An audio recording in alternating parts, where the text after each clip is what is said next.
Capítulo 4. La agonía del alma condenada en soledad absoluta. La terrible verdad se clavó en su mente con la ferocidad de un rayo. Este es el infierno, se decía a sí mismo el eclipse mientras la cruda realidad de su condena lo abrumaba. La injusticia de su destino se le grababa a fuego, una marca imborrable, un toro con alma de déspota condenado a ser testigo de sus propios crímenes y aberraciones. No había amnistía, no había el bendito velo del olvido que la reencarnación solía ofrecer. Cada atrocidad cometida como el general, cada decisión de acero frío, se reproducía en su mente con una lucidez atroz. Y lo peor era que estos recuerdos se volvían cada vez más vívidos, una tortura sin tregua. Ahora, las imágenes no eran solo abstractas.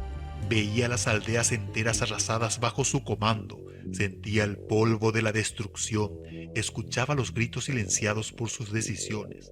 Había matado criaturas y familias enteras de aldeas, y la imagen de cada uno de esos actos se grababa en su mente como si estuvieran ocurriendo de nuevo. El sufrimiento se manifestaba no solo en su mente, sino también en su cuerpo. Sus lesiones por el accidente, aunque sanando superficialmente, eran como un tatuaje espiritual que le recordaba constantemente su pasado déspota. Cada dolor físico, cada molestia, resonaba con las vivencias y decisiones atroces que se veía forzado a recordar una y otra vez. El remordimiento, un veneno lento y corrosivo, se filtraba por cada fibra de su nuevo ser, carcomiendo lo que le quedaba de su paz. Lo más cruel de su tormento era el silencio forzado y el aislamiento absoluto. Como bovino, carecía de la voz humana para expresar la agonía que lo consumía. Pero la tragedia iba más allá, había perdido también la capacidad de comunicarse con los otros bovinos. Los mugidos y bramidos de sus congéneres para él eran meros ruidos sin sentido, y los suyos propios eran ignorados por el rebaño. Su mente, sin embargo, operaba con la lucidez y la complejidad de un humano, realizando análisis mentales y espirituales profundos.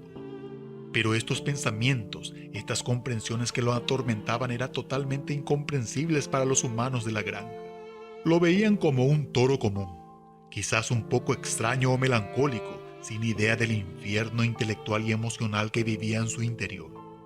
Su voz de déspota, que había ordenado muerte y destrucción sin remordimiento, ahora estaba doblemente muda, inarticulada para su propia especie y alienante para la humana. Su condición de animal le negaba la posibilidad de defenderse o de buscar una salida a su infierno personal. Solo lo dejaba como un espectador impotente de su propia historia, sumido en una soledad existencial sin precedentes. La pampa, antes un hogar de libertad y vastedad, se había convertido en una prisión.